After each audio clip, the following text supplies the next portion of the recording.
Shalom, kembali bertemu dengan saya Pendeta Royal Purba, menyapa jemaat-jemaat Tuhan dimanapun berada. Senang kembali bertemu dan sharing firman Tuhan hari ini. Sepanjang minggu ini tidak kebetulan saya yang menuliskan saat teduh sepekan kita dengan tema yaitu kasih. Nah, untuk hari ini topik yang kita akan bahas yaitu didamaikan oleh kasih. Ayat firman Tuhan terambil dari 1 Yohanes 4 ayat yang ke-10.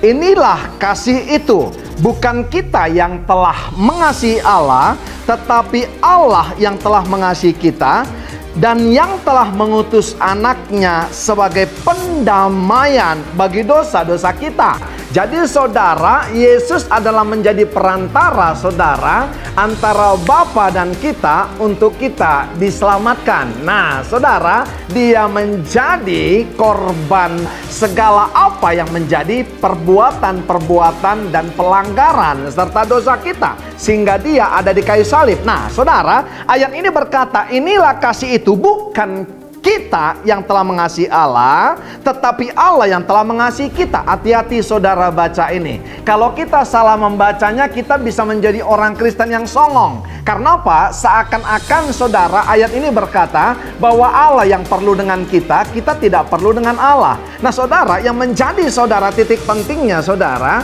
yaitu sederhana. Bagaimana saudara mengakui bahwa kita adalah orang yang mengasihi Allah dan hidup karena kasih anugerah daripada Allah yang telah menyelamatkan kita? Sederhana, karena ayat ini berkata, saudaraku yang kasih, anaknya sebagai pendamaian bagi dosa-dosa kita, maka keberadaan kita orang-orang percaya yang sudah diselamatkan, yang sudah didamaikan saudara oleh Yesus Kristus, sudah saudara disucikan daripada segala dosa kita, harus menjadi pendamai di tengah-tengah komunitas yang Tuhan percayakan kepada kita hari-hari ini. Di mana saudara ditempatkan saudara, harusnya ada damai di sana. Makanya kita disebut adalah orang-orang damai. Saudaraku yang kasih, sederhana saja bagi setiap orang percaya dan mengasihi Allah. Apa itu saudara? Seperti Yesus yang diutus ke dunia sebagai pendamaian dari dosa-dosa kita, berarti setiap kita harus siap menjadi agen-agen pendamai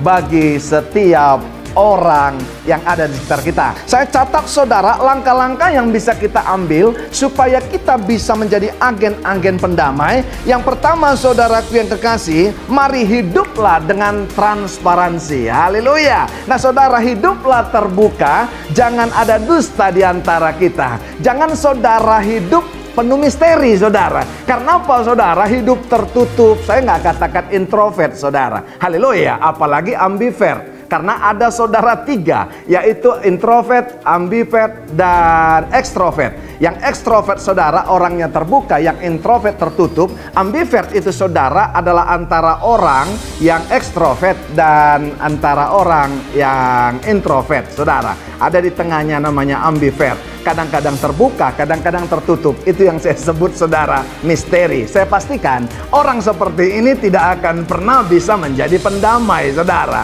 Ingat saudaraku yang kasih, peristiwa yang namanya perempuan Samaria waktu berjumpa dengan Yesus dalam Yohanes 4. Saudara, Yesus menunggu keterbukaan daripada seorang wanita ini. Bahkan Yesus berkata, kamu bukan lagi hamba kepada setiap kita, kamu adalah sahabat. Sahabat akan menceritakan setiap rahasia. Hiduplah dengan transparansi saudara, bukan misteri, maka kamu akan menjadi pendamai. Yang kedua saya catat saudaraku yang kasih, tidak toleransi saudaraku yang kasih terhadap dosa. Ya di atas ya, tidak di atas tidak. Kenapa saudara? Jangan menjadi orang-orang yang bunglon. Pergi ke sana saudaraku yang kasih, orang yang mencemooh, kamu mencemooh. Pergi kepada orang yang damai di gereja, kamu damai. Pergi kepada orang yang menjelekkan orang, kamu menjelekkan orang. Pergi kepada orang yang najis, kamu najis saudara. Itu namanya bunglon saudara. Kemana tempat dia toleransi saudara. Haleluya. Yang kita butuh toleransi adalah kasih saudara. Kita mencintai saudara orang lain dengan toleransi yang luar biasa. Tapi untuk dosa,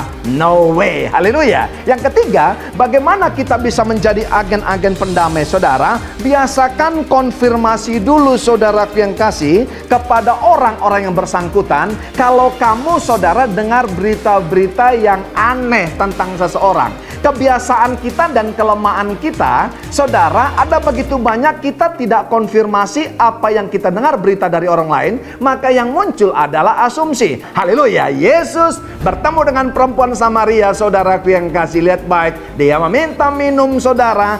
Perempuan Samaria, saudara, dikonfirmasi bahwa laki-laki yang ada padanya saat itu, saudara, bukan suaminya. Saudara lihat, perempuan Samaria itu clear, saudara. Dia sukacita. Yesus puas atas keterbukaan, atas konfirmasi yang dilakukannya. Maka lihat, perempuan Samaria itu, saudara, banyak memuridkan orang-orang, dan dia, saudara, menjadikan orang-orang Samaria dimenangkan. Yang pertama, orang Samaria berkata, kami kenal Yesus daripada engkau pertama, tapi saat ini kami kenal Yesus karena kami sudah berjumpa dengan dia. Haleluya. Yang keempat, saudaraku yang kasih, hello, mari biasakan hidup saudara klarifikasi, saudara. Nah, saudara, ketika kita klarifikasi, maka terjadi sesuatu yang namanya rekonsiliasi. Maka tidak ada rasa curiga, tidak ada rasa kecewa, tidak ada kepahitan, tidak ada amarah, karena semuanya tuntas, saudara. Karena sudah terklarifikasi, saudaraku yang kekasih, maka tidak akan ada permusuhan. Orang damai, saudara damai.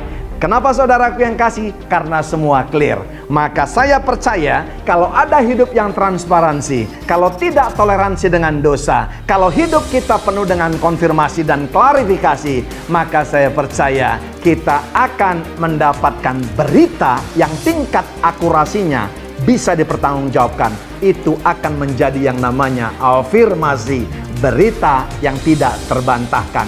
Baru kita bisa memberikan solusi kepada orang lain. Saudaraku yang dikasih Tuhan, mengapa 4 poin di atas menjadi penting? Karena ingat, saudara, kita punya moto, saya mau dimuridkan dan siap untuk memuridkan. Saya senang lihat orang sukses dan sedih melihat orang gagal. Saudara, tanpa melakukan 4 poin di atas, maka saudara, moto ini hanya menjadi logo dan sekedar moto doang. Haleluya. Sebagai penutup, saya mau berkata kepada saudara, power statement ini, hanya orang damai yang bisa menjadi pendamai bagi orang lain lewat kasih. Dari saya, Pendeta Royal Purba, God bless you.